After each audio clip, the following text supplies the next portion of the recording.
राजा सयाति के वंश में ही रेवत हुए, जिन्होंने आनर्त आदि देश बनाए, और रेवत ने ही समुद्र के भीतर एक कुशस्थली नाम की बहुत बड़ी नगरी बनवाई।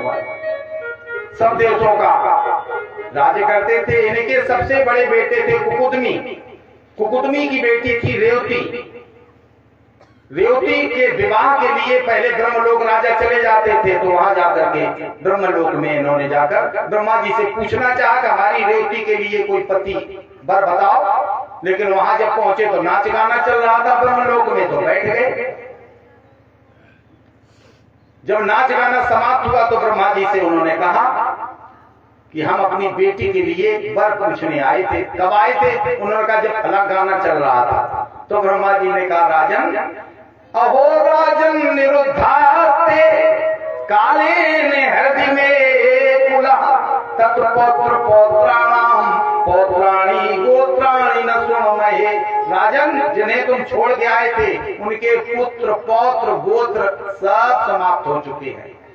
एक क्षण का समय ब्रह्मा जी का तो इतना बड़ा दिन होता है, एक क्षण में यहाँ पर युग बीत गए। तो अब क्या करें महाराज हमारी बेटी? उन्होंने कहा कि अब तुम जाओ।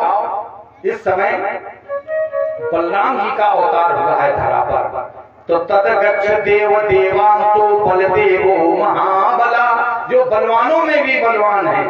कन्या रत्नम इदम राजन नर रत्नाय देहि, जाओ अपनी बेटी का विवाह बलराम जी के साथ करो।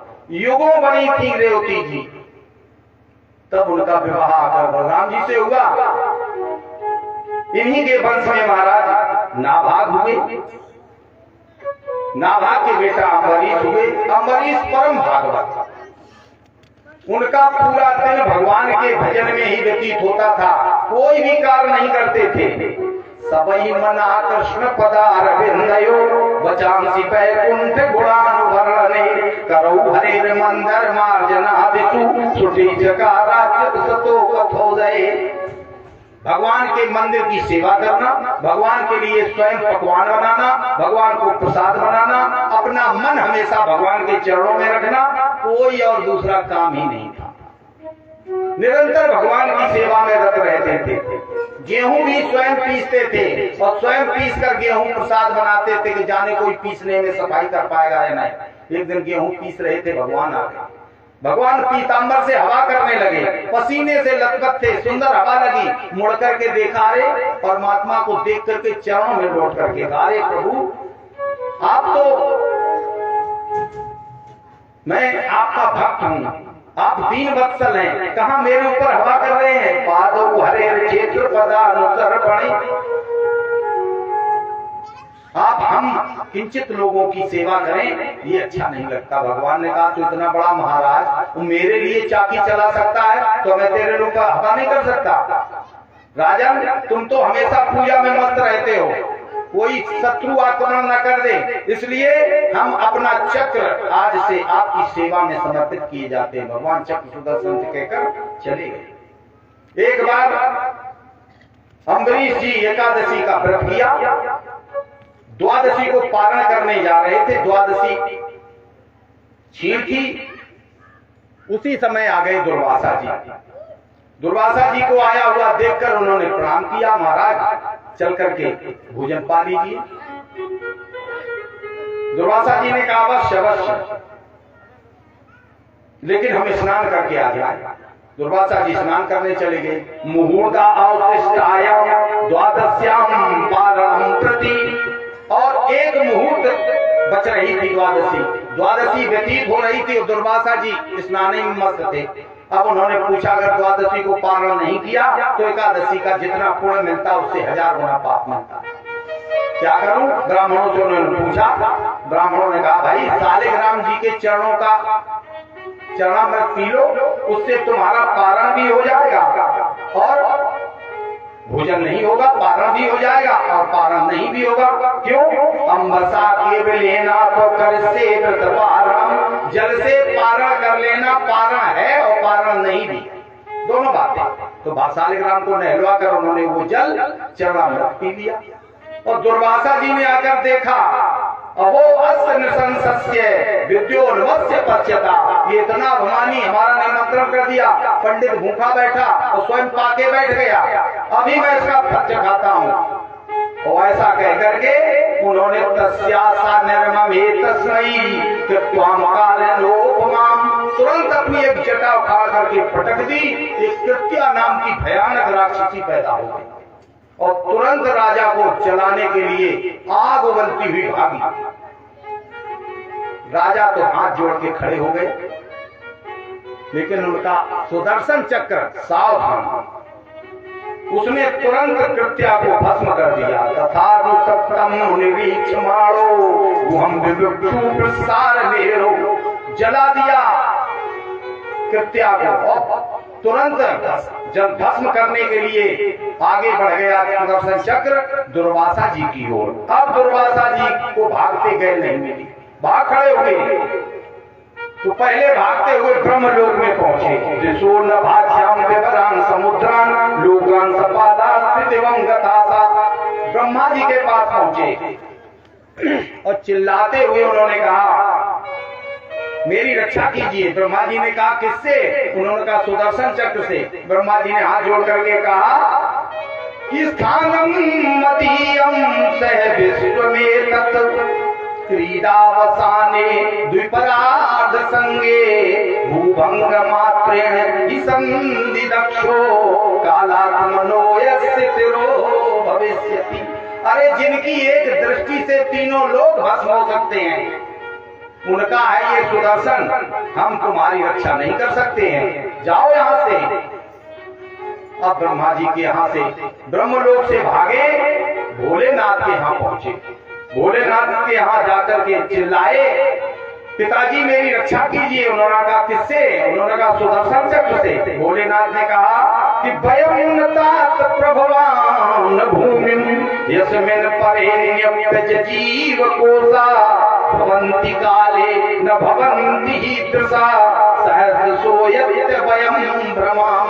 हम उनकी माया में हजारों बार भटक चुके हैं, इसलिए हम तुम्हारी उनसे रक्षा नहीं कर सकते। तात यहाँ से जाओ भाई, हम तुमको नहीं सकते बचाई, हम तुमको नहीं सकते बचाई, हम तुमको नहीं सकते सजाई। तात यहाँ से जाओ भाई, तात यहाँ से जाओ भाई, हम तुमको नहीं सकते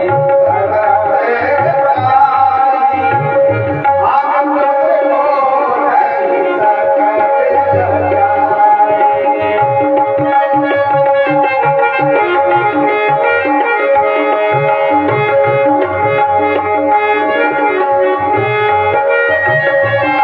नहीं सकते सजाई।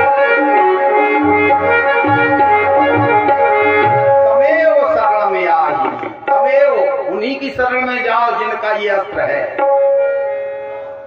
फिर दुर्वासा जी भागे, भगवान विष्णु के पास पहुंचे, रक्षा कीजिए मेरी, रक्षा कीजिए। भगवान ने कहा दुर्वासा जी हम तुम्हारी रक्षा नहीं कर सकते। क्यों?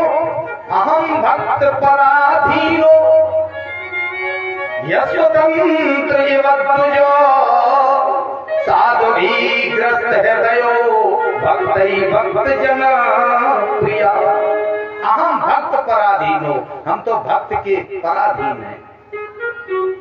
होश उड़ गए ना दुर्वासा जी के, आप कह रहे हैं हम पराधीन हैं, आप किसके अधीन हैं? उन्होंने कहा हम उन भक्तों के अधीन हैं ऐसे जो मुझे, जैसे सती स्त्री अपने पति की सेवा से अपने पति को बस में कर लेती है, ऐसे ही मैं उनके बस में हो जाता हूँ। वसी कुर्वन्ति मां भक्त्या सती स्त्रिया सत्पतिं यथा, जैसे सती स्त्री अपने पति को सेवा से बस में करती है, ऐसे वो भक्त सब कुछ छोड़कर जो मेरी शरण में आ जाते हैं मुझे ही अपना सब कुछ मानते हैं। मदन्यते ना जानंती नाभ्यम तेभ्यो मनागपि, ना जो हमें हमारे सिवा किसी को नहीं जानते, हम भी उनके सिवा किसी को नहीं जानते। दुर्वासा जी, हम तुम्हारी रक्षा नहीं कर पाएंगे।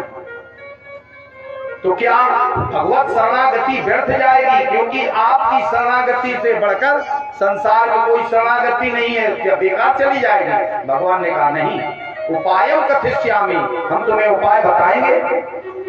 क्या उपाय है? जिसका अपराध करके आए हो उन्हीं की शरण में जाओ। तब दुर्वासा जी भाग करके आए अम्बरीश के पास। 1 वर्ष बीत गया, अम्बरीश वहीं खड़े प्रतीक्षा कर रहे थे। दुर्वासा जी भाग कर पहुंचे और विप्रस्थ चामक कुलदेव हेतवे, पंडित जी चरणों में गिरना चाह रहे थे। पकड़ लिया राजा ने, क्या कर रहे हैं आप? उल्टी गंगा बहा रहे हैं। उन्होंने कहा ये बातें बाद में करना अम्बरीश, पहले तू हमें चक्र से बचा, सुदर्शन चक्र से। तो राजा ने सुदर्शन चक्र के हाथ जोड़ करके कहा कि यद अस्ति दत्तमिष्टम स्वधर्मो वा सुनिष्ठितम कुलम वालो विप्रदेवम चेत दुजो भवतु विज्वरा। अगर मेरे कुल में ब्राह्मणों को देवता के समान पूजा गया हो तो ये पंडित जी भवतु विज्वरा, तो इनका ताप दूर कर दीजिए। लेकिन सुदर्शन नहीं रुका, दूसरी शर्त दी, यदि नो भगवान प्रीतो एका सर्वगुणाश्रया सर्वभूतात्म भावेनो दुजो भवति विज्वरा। अगर मेरे परिवार में सभी ने सब में भगवान का दर्शन किया हो तो फिर इन पंडित जी को आप अपने ताप से मुक्त कर दीजिए। तब दुर्वासा जी को छोड़ करके सुदर्शन भगवान के पास गया। तब दुर्वासा जी ने हाथ जोड़कर कहा, अहो अनंत दासानां महत्वं दृष्टम अद्य मे कृतागतोऽपि यदराजन् मंगलानि समीयते। आज मैंने देख लिया कि भगवान के भक्तों का कितना सम्मान परमात्मा करते हैं।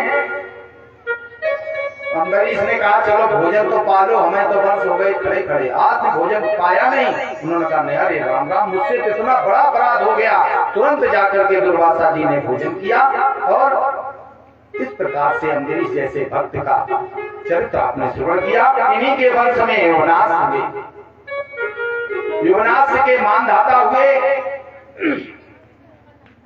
मानधाता के सत्यव्रत हुए, सत्यव्रत के हरिश्चंद्र हुए, हरिश्चंद्र के रोहित हुए, रोहित के बाहुक हुए, बाहुक के सगर हुए, हजारों बेटे सगर के हुए। इनके यज्ञ के घोड़े को भगवान कपिल के आश्रम में इंद्र ने बांध दिया। तो इनके सब पुत्र जो थे जाकर के कपिल के आश्रम में पहुंच गए और कपिल को अनाप शनाप आश्रम कहने लगे कि ये चोरी करके मीलित लोचना, आंख मीच करके बैठ गया है, हन्यताम ऐसे से मार डालो मार डालो। ऐसा जब सब चिल्लाए तो उनकी कपिल की आंखें खुल गई। आंखें खुलते ही सगर की जितने भी बेटे थे सब जल करके भस्म हो गए। अब जब सब बेटे इनके जल गए तो इनके पुत्र जो हुए सगर के असमंजस ने भगवान की आराधना की। तो उन्होंने कपिल भगवान ने मार्ग बताया, गंगा जी आए तो तुम्हारे कुल के ये सब मुक्त हो जाएंगे। तो असमंजस ने भगवान गंगा जी की आराधना की, गंगा जी वो प्रसन्न नहीं कर पाए और असमंजस के अंशुमान हुए, अंशुमान के दिलीप हुए, दिलीप के भगीरथ हुए, भगीरथ ने तपस्या की। तब गंगा जी प्रसन्न हो गए और गंगा जी ने कहा भाई हम चलने को तो तैयार हैं, लेकिन हम पहुंचेंगे वहां तो कोपि धारयित्वा वेगम पत्रत्यामे महीतले अन्यथा भूतल विद्यानि नृपमयास्ये रसातलम। मैं पृथ्वी पर जाऊंगी तो कौन मेरे वेग को रोकेगा? अगर मेरे वेग को किसी ने नहीं रोका, अन्यथा भूतलम भित्वा रसातलम यास्यामि, मैं पृथ्वी छोड़ दूंगी और पाताल लोक चली जाऊंगी। इसलिए हमारा वेग कौन रोकेगा? फिर चक्कर में पड़ गए। दूसरी बात गंगा जी ने कहा कि चाहम भूमिया से अमृतजम, लोग मुझ में नहाकर अपने पाप छोड़ देंगे, फिर मैं उन पापों को लेकर कहां जाऊंगी? दो बातों का उत्तर दो तो हम चलने को तैयार हैं। फिर भोले बाबा की प्रार्थना की तो भोले बाबा प्रसन्न हो गए। ठीक है, कह दो गंगा जी से, हम धारण कर लेंगे उन्हें। दूसरा प्रश्न जब पूछा तो भोलेनाथ ने कहा, कह देना जब कुंभ पड़ता है, संत महात्मा स्नान करने आते हैं तो सब पाप समेट कर ले जाते हैं और फिर भगवान का भजन करके उसे समाप्त कर देते हैं। तब गंगा जी आई और गंगा जी ने अपने वेग से आकर के, इतनी वेग से आई, रास्ते में जन्नू ऋषि का आश्रम पड़ता था, तो जन्नू ऋषि के आश्रम को उन्होंने बहा लिया। जन्नू जी को क्रोध आ गया, उन्होंने पूरी गंगा जी को पी लिया और गंगा जी को पी के बैठ गए जन्नू ऋषि। फिर लौट के भागीरथ गए, जन्नू की प्रार्थना करी तो जन्नू ने अपनी जंघा को चीर दिया, वहीं से उनका नाम जाह्नवी पड़ गया। और बहती हुई आई तो जल स्पर्श महात्रेण ब्रह्मदंड हतापी, जिनके जल के स्पर्श मात्र से ही ब्राह्मण के साथ से जले हुए सगर के सभी पुत्र मुक्त हो गए। बोलो गंगा मैया की। इन्हीं के वंश में ऋतुपर्ण हुए, ऋतुपर्ण के सौदास हुए, सौदास के नारी कवच हुए और नारी कवच के खट्वांग हुए, खट्वांग के दिलीप हुए, दिलीप के अज हुए, अज के दशरथ हुए और दशरथ के 4 बेटा राम, लक्ष्मण, भरत और शत्रुघ्न। राम कथा तो भाई आप लोग रोज सुनते ही हैं। हम कृष्ण वंश की ओर चलना चाहते हैं तो राम कथा थोड़े शब्दों में सुन लीजिए। आज भी हम राम को अपने हृदय में यदि बसाना चाहते हैं तो हम नीचे से ऊपर की ओर बढ़ें। पहले हम शत्रुघ्न को अपने हृदय में लाए। जब उनका नाम रखा गया तो गुरु जी ने कहा था कि जाके सुमरण से विपुनासा, जाके सुमिरन से विपुनासा, नाम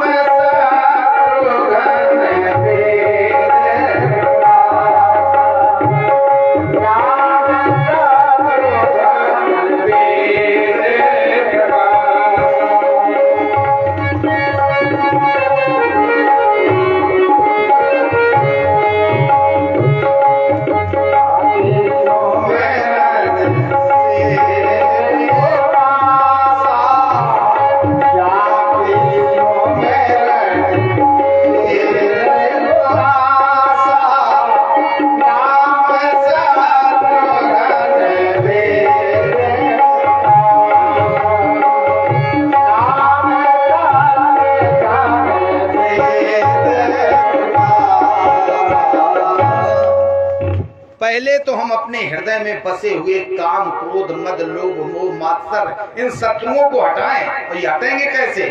शत्रुघ्न, पहले हम शत्रुघ्न को ग्रहण करें। अब शत्रुघ्न कैसे आएंगे? उनकी पत्नी का नाम है श्रुति कीर्ति। श्रुति माने शास्त्रों में जो भगवान की कीर्ति माने यश कथाएं भरी हुई हैं, उनको हम रात दिन श्रवण करें। श्रुति कीर्ति जब हम उनको रात दिन श्रवण करेंगे, भगवान की गाथाओं को सुनने के कारण भगवान का ध्यान, भगवान का ज्ञान मेरे हृदय में व्याप्त हो जाएगा। श्रुति कीर्ति के द्वारा पुराणों की कथाओं को श्रवण करें दिन रात तो समझो शत्रुघ्न हमारे हृदय में अपनी पत्नी श्रुति कीर्ति के द्वारा स्थान बना लेंगे, मकान खाली कर लेंगे। मकान खाली हो जाए, हृदय रूपी मकान जब खाली हो जाए, खाली होने पर ही कब्जा हो पाता है। तो अब हम दूसरी सीढ़ी पर चलें, दूसरे भाई को पकड़ें। कौन है?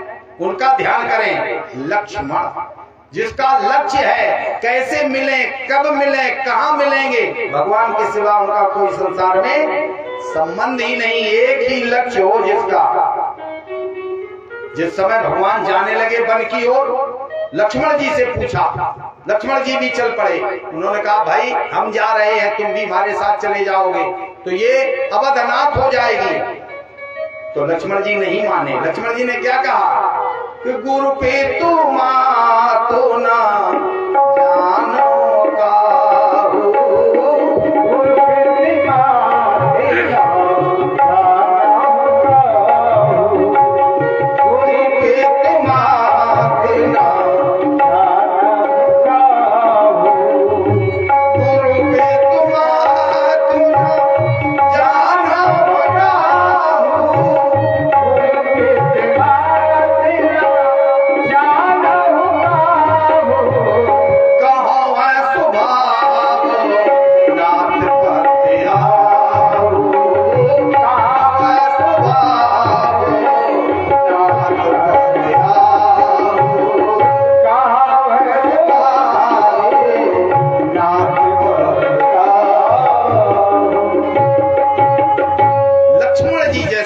हमारे हृदय में आ जाए कि न मैं गुरु को जानता, न पिता को, न माता को, गुरु पे तो मात न जानो का हो, किसी को नहीं जानता, केवल आपको ही मैं जानता हूं, ऐसा लक्ष्य हमारे हृदय में उत्पन्न हो जाए। तो भगवान ने कहा कि जब लक्ष्मण जी न तुम गुरु को मानते, न माता को, न पिता को, किसी को नहीं मानते, तो फिर मानते किसके हो? तो लक्ष्मण जी ने क्या सुंदर उत्तर दिया कि मोरे सबई एक तुम स्वामी, मोरे सबई एक तुम स्वामी, मोरे सबई एक तुम स्वामी, मोरे सबई एक तुम स्वामी, दीन बंधु और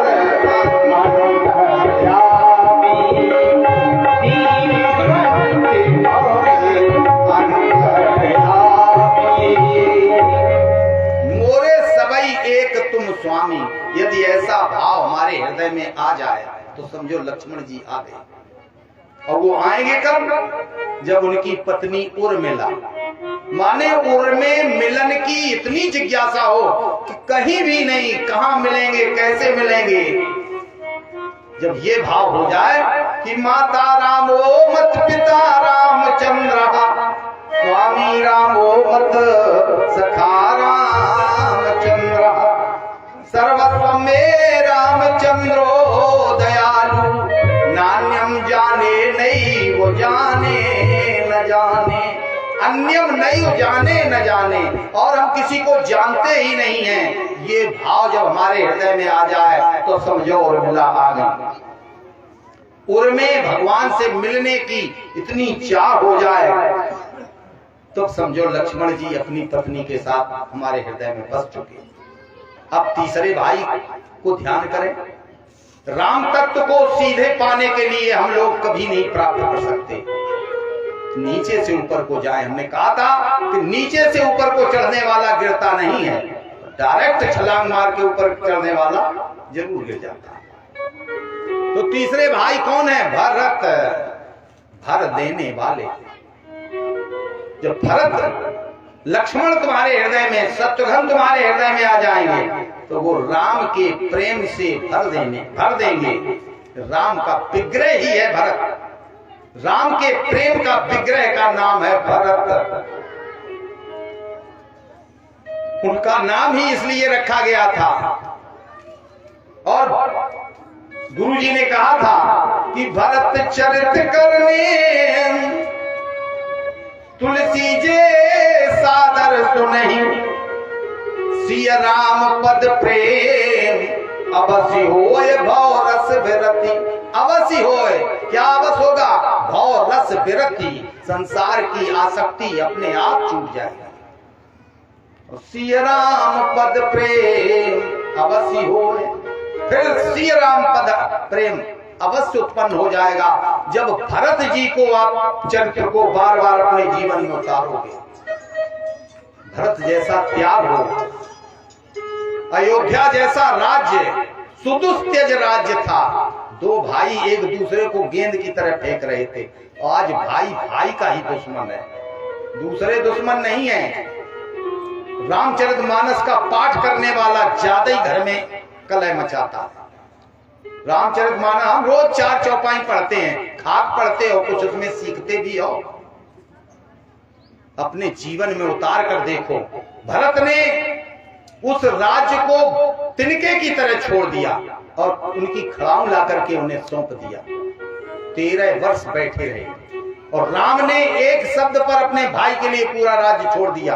और आज भाई भाई के ही इतने बड़े दुश्मन हैं, एक दीवार के पीछे एक दूसरे का सर काटने को सब संबंध तोड़ लेते, खान पान आवागमन उठन बैठन सब। का रामायण सुनते हो, का भागवत, कुछ भी नहीं सुनते, सब खत्म।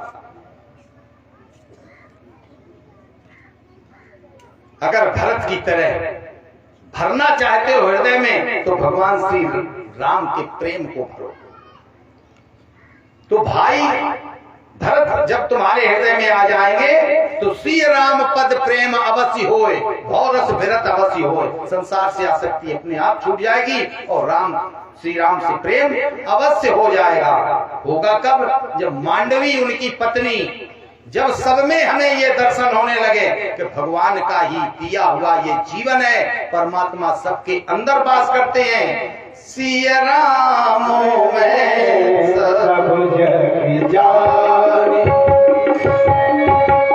सिया राम में सब जग जाने, सिया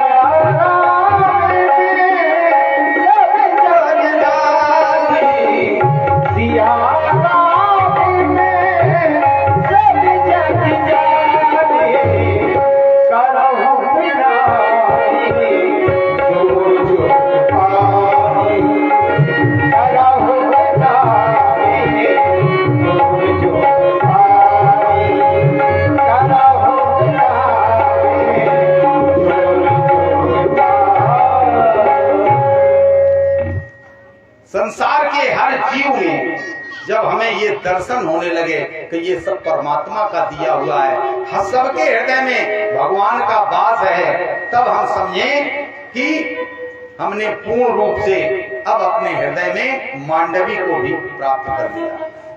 और जब मांडवी हमारे हृदय में आ जाएंगी तो फिर सीताराम जी बिना हमारे हृदय में बिना आए रह ही नहीं सकते हैं। वो अपने, क्योंकि समस्त सुखों के जो धाम हैं, जो सुख धाम,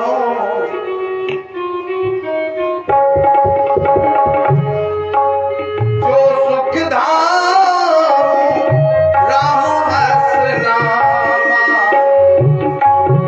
जिनका नाम ही राम है। रमुत क्रीड़ायाम धातु से, रमुत क्रीड़ायाम धातु से जो बना है, रमुत क्रीड़ायाम धातु का मतलब जो संसार के समस्त जीवों में रमण करता है, अर्थात समस्त जीव जिसके हृदय में रमण करते हैं, वो परमात्मा राम है। राम साक्षात ब्रह्म स्वरूप है। तब हम राम को प्राप्त कर सकते हैं। ये है रामचरितमानस।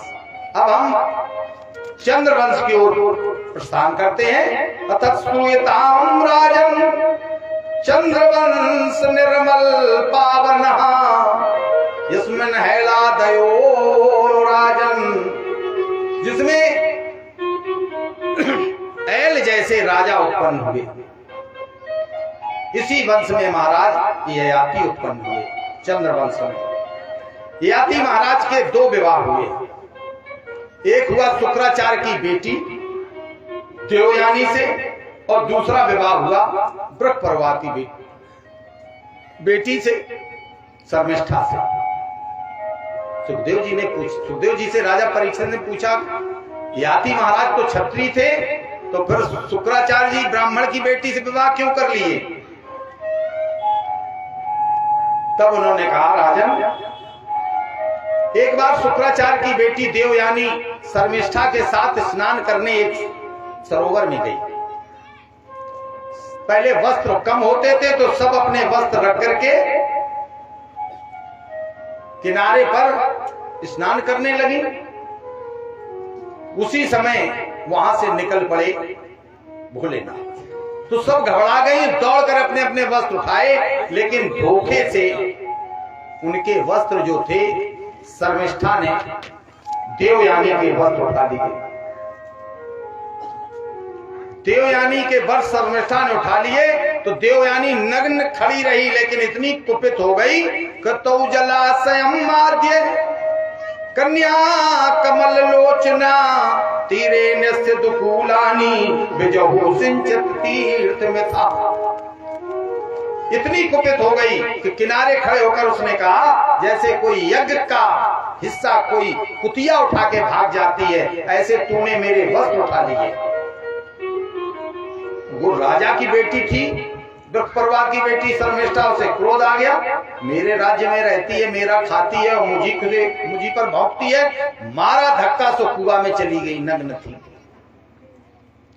देवयानी कुएं में गिर पड़ी। वो अपनी ठसक से चली आई अपने सहेलियों के साथ घर। अब ये कुएं में पड़ी पड़ी चिल्ला रही थी। याति महाराज शिकार खेलने गए तो गते राजनी सावीरे तत्र स्मरुदती पितुः निवेदयते सर्वमुक्तम सर्वष्ठाया कृतम।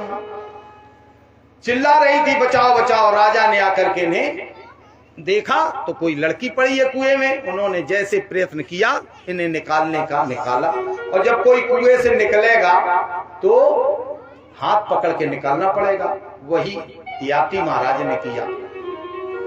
जब देवयानी को बाहर निकालकर नग्नावस्था में थी तो अपना उन्होंने अंबर उनके ऊपर डाल दिया, उन्हें बाहर निकाला। देवयानी ने कहा, अब आपने हमारा हाथ पकड़ लिया है तो छोड़ना नहीं। कैसी बात करती हो, कौन हो? बताया, मैं देवयानी हूँ। अरे तुम ब्राह्मण पुत्री हो और मैं क्षत्रिय हूँ, तुम्हारा मेरा विवाह कैसे हो जाएगा? उन्होंने कहा, आप ही से होगा मेरा विवाह। आपने हाथ पकड़ा, कोई नहीं पकड़ेगा मेरा हाथ। क्यों? उन्होंने कहा, बृहस्पति जी का बेटा कच्छ हमारे पिताजी से आया मृत संजीवनी विद्या सीखने। मैं उस पर आसक्त हो गई, मैंने उससे विवाह करने के लिए कहा। कच्छ ने कहा, नहीं तुम मेरी गुरु पुत्री हो, बहन समान हो, मैं तुमसे विवाह नहीं करूंगा। तो मुझे क्रोध आ गया, मैंने कहा तेरी सब विद्या निष्फल हो जाएगी। तो कच्छ ने कहा, देवी जी अब तुम्हें बरपति कभी ब्राह्मण नहीं मिलेगा, जा। तो उसने मुझे शाप दे दिया, मैंने उसे शाप दिया था, तो अब मुझे ब्राह्मण पति तो मिलेगा नहीं, आप हमसे विवाह कर लो। तो फिर उन्होंने गंधर्व विवाह कर ली। आकर के उन्होंने अपनी सब बात बताई अपने पिता शुक्राचार्य जी को। शुक्राचार्य जी को बड़ा दुख हुआ, रूठ कर चल पड़े। इस बात से बृहस्पति को पता चला तो बृहस्पति ने बहुत मनाया। शुक्राचार्य जी नहीं माने, उन्होंने कहा भाई बेटी को मनाओ। बेटी को मनाया तो बेटी ने कहा, हम मान जाएंगे, शर्त एक है, मैं जहां विवाह होकर जाऊंगी तुम्हारी बेटी दासी बनकर चले तो हम प्रसन्न हो जाएंगे। उन्होंने अपनी बेटी से कहा। शर्मिष्ठा ने अपने पिता के कष्ट को समझकर बेटी ने अपना बलिदान दे दिया, हम दासी बनकर चली जाएंगे। शर्त एक और होगी, कभी भी ये मेरे पति से नहीं मिलेगी। शर्मिष्ठा ने कहा, नहीं मिलेंगे। अब विपत्ति को बचाना था तो चली गई। कुछ दिनों बाद राजा एक दिन शिकार खेलने गए तो शर्मिष्ठा के भवन में पहुंच गए जहां वो रहती थी। तो उन्होंने कहा कि मैं क्षत्राणी हूं, आपको मुझसे विवाह करना चाहिए था। आपने एक ब्राह्मण कन्या से विवाह कर लिया, नियम के अनुसार तो आपको मुझे स्वीकार करना चाहिए, इसलिए आप हमसे विवाह करो। गंधर्व विवाह राजा से शर्मिष्ठा ने वहीं कर लिया। राजा ने भी धर्मगत समझ करके विवाह कर लिया। अब दो बेटा हुए देवयानी को, यदु दुर्वसु, ये देवयानी के पैदा हुए, और ध्रुव चानु पुरु शर्मिष्ठा वर्ष पार्वणी, तीन बेटा हुए शर्मिष्ठा को, ध्रुव चानु और पुरु, अनु ध्रुव और पुरु। जब ये पता चल गया देवयानी को, देवयानी रूठ कर चल पड़ी। बहुत मनाया, नहीं मानी, अपने पिताजी के पास आ गई। शुक्राचार्य अपनी बेटी को बहुत चाहते थे तो उन्हें गुस्सा आ गया कि इसने हमारी बेटी के साथ धोखा किया। तो उन्होंने राजा को शाप दे दिया, त्वाम जराम विस्ताम मंदो विरूप कारिणी नृणाम। हे राजन, विरूप कर देने वाला बुढ़ापा तुम्हें आ जाए। राजा बूढ़े हो गए। अब देवयानी रोने लगी। कि पिताजी अब तो हमारी ही सबसे बड़ी मुश्किल ही हमारे पति हैं। तो उन्होंने कहा बेटी अब तो हम साथ दे चुके हैं, अगर इनका कोई बेटा अपनी जवानी देने को तैयार हो जाए तो मैं बदल दूंगा। नोट सहेजर साहता तुम अंतरा प्राप्तया तो अधित्वा सुखम ग्राम्यम वैश्यम नयति पुरुषम। अगर कोई बेटा अपनी जवानी देने को तैयार हो जाए तो मैं बदल दूंगा। तो फिर क्या था, देवयानी घर आई और उनके पति याति महाराज ने अपने बड़े बेटे यदु से कहा बेटा अपनी जवानी हमें दे दो। यदु ने कहा नहीं दूंगा, इसलिए नहीं दूंगा कि इस जवानी का भोग मेरी मां के साथ आप करेंगे। दूसरे के पास गए, तुर्वसु के पास, तुर्वसु ने मना कर दिया। ध्रुव के पास मना कर दिया, अनु, तीनों ने मना कर, चारों ने मना कर दिया।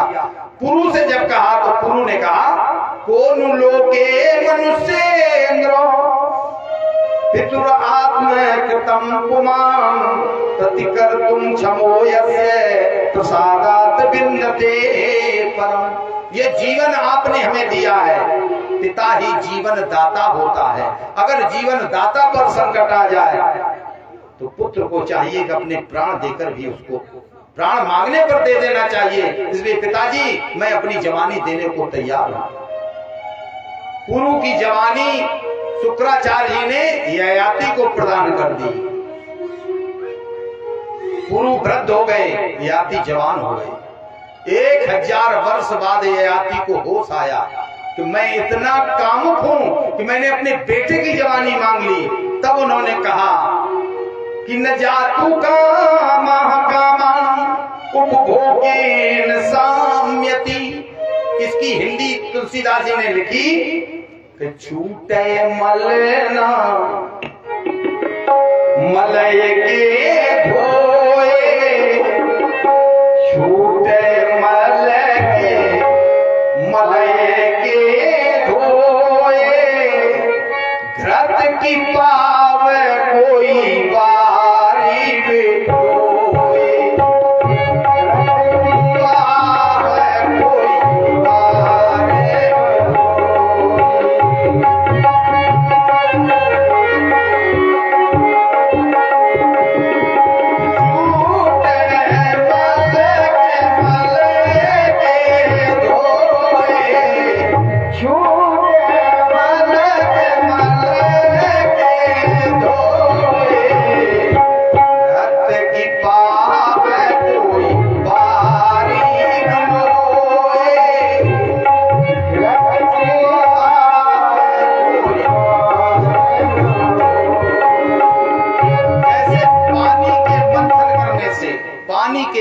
से घी नहीं निकल सकता, ऐसे ही कामनाओं की पूर्ति करने से काम कभी समाप्त नहीं हो सकता।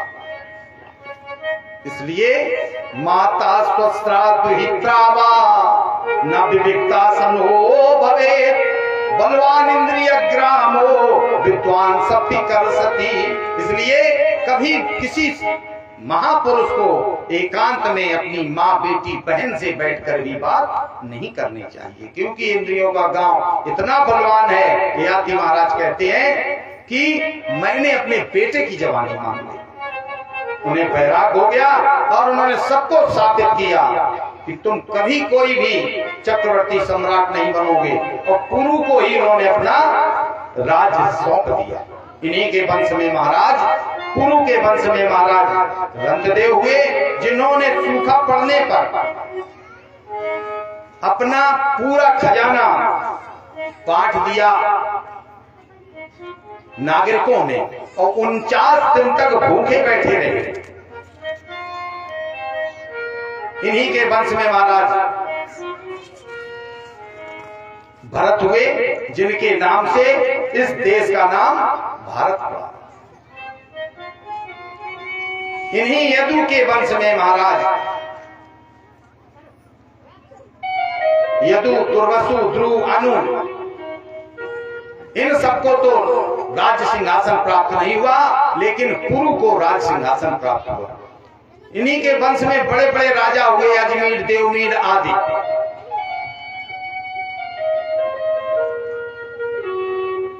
इन्हीं यदु महाराज के वंश में भगवान का प्राकट्य हुआ।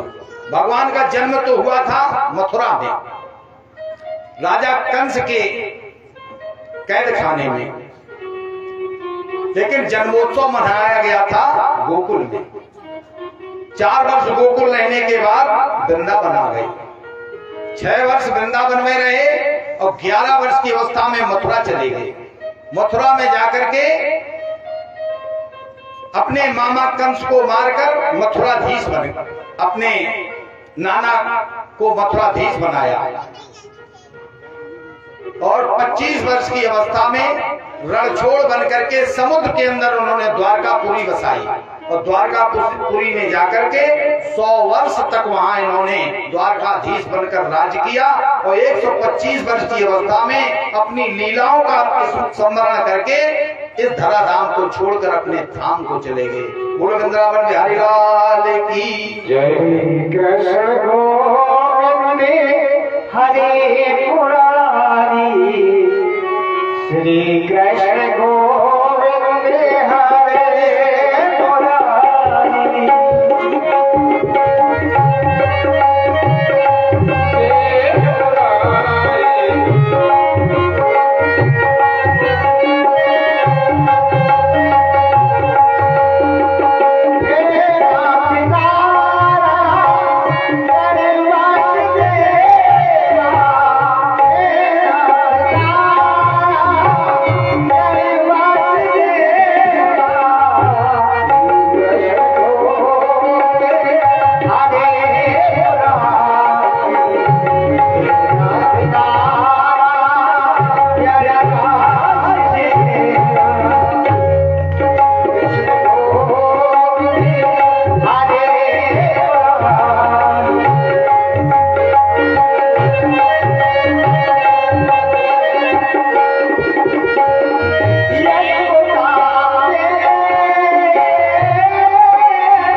परीक्षित जी ने कहा पूरी कथा हो गई।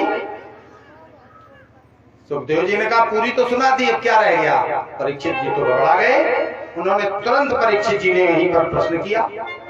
यहीं से 10वें स्कंद प्रारंभ होता है। परीक्षित जी ने कहा कि कथितो वंश विस्तारो भौतासो सूर्यो राज्याचो भय वंश्यानां चरितम परमाद्भुतम् यदोश्च धर्मशीलस्य नितरां मुनिसत्तमः तत्रांसेनोत्तीर्णस्य विष्णु वीर्याणि संसनः। परीक्षित जी ने प्रश्न किया, महाराज आपने सूर्यवंश की बड़ी गाथा गाई, उनके वो हुए चंद्रवंश की भी गाथा गाई, लेकिन जब मेरे प्यारे प्रभु की चर्चा आई तो इतनी जल्दी चटपट कैसे कर गए भाई। कब से मैं बैठा हूं प्रतीक्षारत। मैं जानना चाहता हूं कि यदोश्च धर्मशीलस्य, उस धर्मशील वंश यदु के वंश में हमारे प्रभु का प्राकट्य कैसे हुआ। हम ये भी जानना चाहते हैं कि उन प्रभु ने यदुवंश में किस प्रकार से अवतार धारण किया। मैं जानता हूं श्री कृष्ण कथा भवरोग की मीठी दवा है। दवाइयां तो बहुत होती हैं, दवाइयां बहुत होती हैं। एलोपैथिक का भरोसा नहीं, एक रोग समाप्त करती है और दूसरा रोग उत्पन्न कर देती है। आयुर्वेदिक की दवा जो है बहुत कड़वी होती है। होम्योपैथिक दवा मीठी मीठी गोलियां, 2-2 गोलियां डालते जाओ मुख में और स्वाद भी अच्छा और सारे रोग की दवा भी है। और ये भी भवरोग की मीठी दवा है कृष्ण कथा। और ये साधारण किसी ने नहीं बनाई। निवृत्त दर्शई उपगीयमाना भव सदा श्रोत्र मनोभिरामात्। श्रोत्र मनोभिरामात्, ये कानों को भी प्रिय लगने वाली है। निवृत्त दर्शई, निवृत्त परायण श्री सुखदेव जी ने ये दवा तैयार की है। और ये भवरोग की मीठी दवा है। भवरोग क्या है? पुनरपि जननम पुनरपि मरणम, पुनरे जननी जठरे सैनम, बार बार जन्म लेना मरना, ये भवरोग है। इस भवरोग से यदि बचना है तो ये कृष्ण रूपी दवा पान करो। हम जानना चाहते हैं कि पितामहे में समरे मरण्यै देवव्रताद्यातिथि मंगलई दुरत्ययं कौरव सैन्य सागरम कृत्वा वरं वत्सपदं विप्लवः। मेरे पितामहों को भगवान श्री कृष्ण ने अपनी कृपामयी नौका में बैठाकर उस महाभारत रूपी सागर से ऐसे पार कर दिया था जैसे कोई गाय के खुर को पार कर जाता है। मैं इसलिए भगवान की चर्चा सुनना चाहता हूं। सुखदेव जी ने कहा बस इसीलिए चर्चा सुनना चाहते हो। उन्होंने कहा नहीं, मैं इसलिए और सुनना चाहता हूं कि द्रोणाष्ट विपदत मिदम मंगलम संतान बीजम कुरु पांडवानाम। अरे मैं तो अपनी माँ के गर्भ में ही मर गया था। द्रोणाचार्य के पुत्र अश्वत्थामा के द्वारा ब्रह्मास्त्र चलाए जाने पर मैं माँ के गर्भ में ही नष्ट प्राय हो गया था। लेकिन मेरे प्रभु दौड़ करके आए, जुगोपआत चक्रम, आकर के उन्होंने अपने चक्र के द्वारा ब्रह्मास्त्र को समाप्त करके और मुझे प्राण दान दिया। जीवन दाता से बढ़कर कौन होता है? वो मेरे जीवन दाता है। मेरे मन में एक और जिज्ञासा है, माँ शब्द कितना प्यारा होता है और जिसमें माँ माँ 2 बार आता हो, ऐसे मामा कंस को हमारे प्रभु कृष्ण ने क्यों मार दिया? मन में तो बहुत जिज्ञासाएं हैं। आप मेरे भूख प्यास की चिंता मत कीजिए। मुझे 4 दिन हो गए, न भूख प्यास नहीं लगती है। क्यों? नैसाति दुस्साहं सुनमाम तन्वो तदपि बाधते पिबंतम तन्मुखाम भोजम हरि कथा अमृत कथा। मैं आपके मुख से हरि कथा का अमृत पी रहा हूँ, इसलिए मुझे भूख प्यास बिल्कुल नहीं सता रही है। मैं ये भी जानना चाहता हूँ आपने जब मैंने कथा श्रवण की तो आपने बताया कि देवकी के 7वें पुत्र बलराम हुए, और जब रोहिणी के पुत्रों का नाम आया तो आपने रोहिणी का भी पुत्र बता दिया।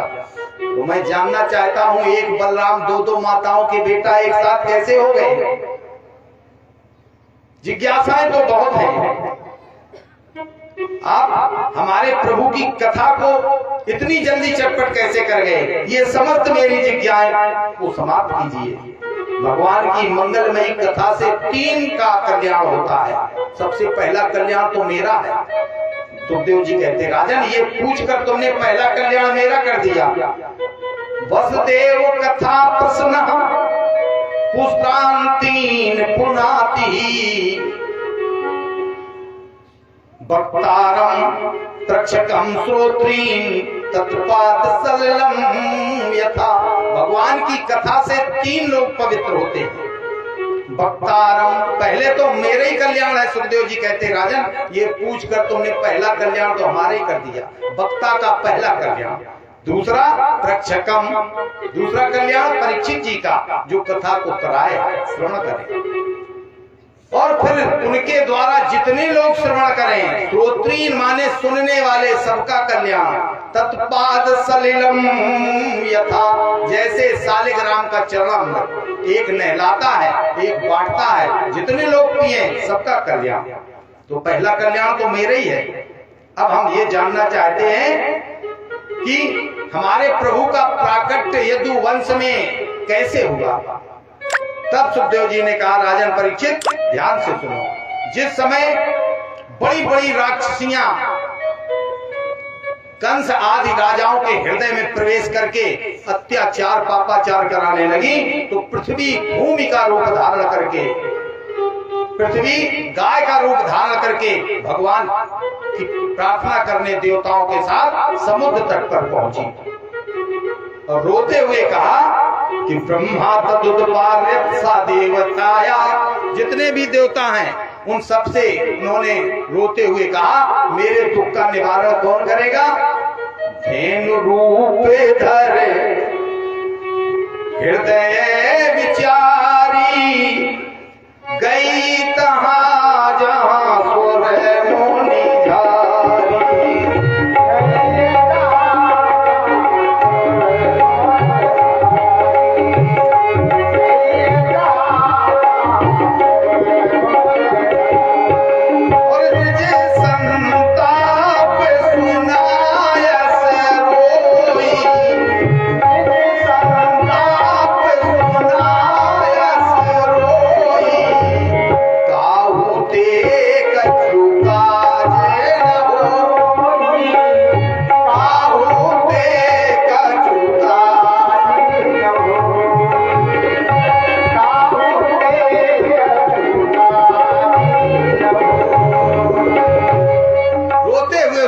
दुख सुनाया, कोई हमारे दुख का निवारण नहीं करता। इतने अत्याचारी पापी हमारे ऊपर निवास कर रहे हैं।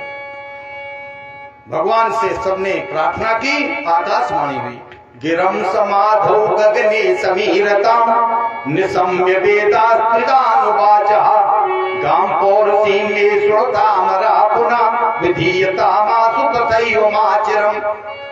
देवताओं घबराओ नहीं, मैं तुम्हारे लिए शीघ्र धरा पर आने वाला हूं। ब्रह्मा जी ने कहा, भैया शांत हो जाओ। भगवान की वाणी मेरे हृदय में प्रकट हो गई। क्या कहा भगवान ने? ब्रह्मा जी कहते हैं, ब्रह्मा जी ने बताया, आप लोग शांत हो जाओ। वसुदेव ग्रहे साक्षात भगवान पुरुष परः जनिष्यते तत्प्रियार्थम संभवन्तु सुरस्त्रिया। वसुदेव के घर में शीघ्र आने वाला हूँ। देवताओं ने कहा, तो हम क्या करें? भवन्तु सुरस्त्रिया, तुम सब स्त्रियां बन बन के मथुरा में पहुंच जाओ। फिर क्या था, सब देवता गोपी बन बन के मथुरा नगरी में पहुंच गए। मथुरा नगरी मोक्षदायिनी है। भगवान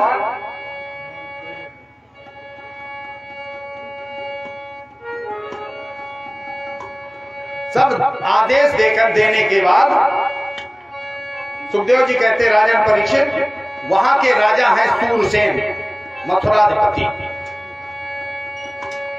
उन्होंने, उनके बेटा है वसुदेव, जो बड़े ही धार्मिक हैं।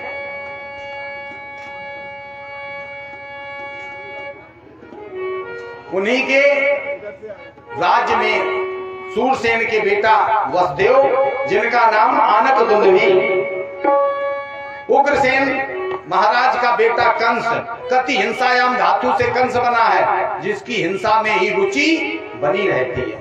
बड़ा अत्याचारी था। एक बार उसने अपने पिताजी को ही जेल में डाल दिया, कैद खाने में अपने पिता उग्रसेन को ही डाल दिया। इतना अत्याचारी, इतना हिंसा करने वाला कि राज्य में हाहाकार मच गया। चारों तरफ उसका अत्याचार दिन पर दिन बढ़ता गया। प्रजा इतनी दुखी हुई, भगवान ने विचार किया कि देवताओं को सुख देने के लिए हमें धरा पर जाना ही है। तो वसुदेव जी का विवाह कंस ने